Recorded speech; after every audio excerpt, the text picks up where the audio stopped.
আবারও মুসলমানদের খুশির সংবাদ, 20 আগস্ট 2025 আরবি মাসের 26 তারিখ, সফর মাস। হ্যাঁ, 1447 হিজরি, পবিত্রত আখেরি 4 সোমবার। সফর মাসের শেষ বুধবারকে আখেরি 4 সোমবার বলা হয়। আর সেদিন আমার রসুল অনেকদিন অসুস্থ থাকার পর সুস্থ হয়েছিল। সাহাবে একরাম খুশি হয়েছিল আমার রসুলদের সুস্থ হয়েছে। আমরা সেই নবীর উম্মত, অবশ্যই আমরা আখেরি 4 সোমবারে বেশি বেশি কোরআনের আয়াত দিয়ে পানি নিয়ে গোসল করব।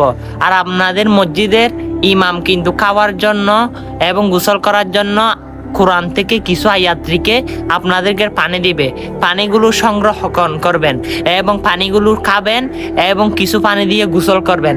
আল্লাহ রব্বুল আলামিন আপনার শরীরে যত রোগ রয়েছে সকল রোগকে নিমিষে শেষ করে দিবে। সুবহানাল্লাহ। আমার রসুল যেভাবে হয়েছিল, অবশ্যই আপনি তো খুশি হবেন, কারণ আমার রসুলের উম্মত। আর সকল মুসলমানকে আখেরি 4 সোমবার সম্পর্কে সকল মুসলমানের ঘরে ঘরে ভিডিওটা পৌঁছে দেন, সবাই যেন জানতে পারে, সবাই যেন রোগ মুক্ত করতে পারে। আল্লাহ সবাইকে শাফায়ে কামিয়াবি দান করুক, আমিন।